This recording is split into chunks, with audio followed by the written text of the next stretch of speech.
দাদাগিরি tropical মেডিসিনে শাশুড়িকে দেখাতে গিয়ে কাঞ্চনের বিরুদ্ধে চিকিৎসক নিগ্রহের অভিযোগ। ফের শিরোনামে অভিনেতা বিধায়ক কাঞ্চন মল্লিক। অভিযোগ, বুধবার কলকাতার ট্রপিক্যাল মেডিসিনে শাশুড়িকে নিয়ে দেখাতে গিয়ে রীতিমতো ডাক্তারের উপর চড়াও হন কাঞ্চন। রীতিমতো চিকিৎসকের কলার ধরে হুমকি দেন বলে অভিযোগ। সূত্রের খবর, আগে থেকেই এই হাসপাতালেই চিকিৎসাধীন ছিলেন কাঞ্চন মল্লিকের শাশুড়ি। এদিন তাঁকে নিয়ে ডাক্তার দেখাতে যান কাঞ্চন ও তার স্ত্রী শ্রীময়ী। সেখানে সঙ্গে সঙ্গে ডাক্তারকে দেখে দিতে বলেন কাঞ্চন। চিকিৎসক তাকে অপেক্ষা করতে বলেন।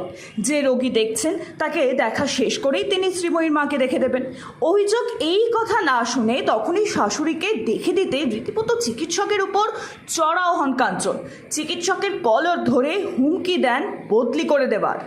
স্যার সেটা নাম মানেননি বলে ওনারা অলরেডি পেশেন্টকে দেখছিলেন এবং স্যার সেটা মানেননি বলে ওনারা স্যারের উপর স্যারকে জোর দেন। স্যারকে বলেন যে আপনার নাম কি, আপনার রেজিস্ট্রেশন নাম্বার বলুন, আপনাকে আমরা ট্রান্সফার করে দেবো, আপনি আমাদের চেনেন না, এরকম স্যারকে হুমকি দেন।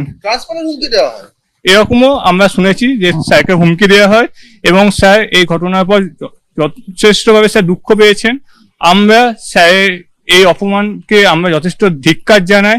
আমরা মনে করি একজন জনপ্রতিনিধি আরো দায়িত্ব সচেতন আচরণ করা উচিত।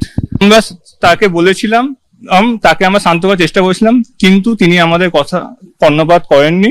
তিনি যথেষ্ট অ্যাডামেন্টলি স্যারের সাথে খারাপ বিহেভ করেছেন। সেই ঘটনায় যথেষ্ট দুঃখ পেয়েছেন। আমরা স্যারের পাশে সবসময়তেই আছি এবং ঘটনার তীব্র নিন্দা করছি।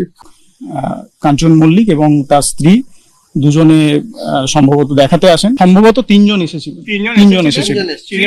ঘটনার পরে আমরা যখন জানতে পারি, তখন গিয়ে যখন পৌঁছই, তখন যে রোগীরা ছিলেন তারা যথেষ্ট উত্তেজিত ছিলেন এবং সেটা এক প্রকার তারাই এই কাঞ্চন মল্লিক এবং তার স্ত্রীকে তারাই এক প্রকার বাইরে যেতে বলেন এবং তারাই এক প্রকার বাইরে করে দেন।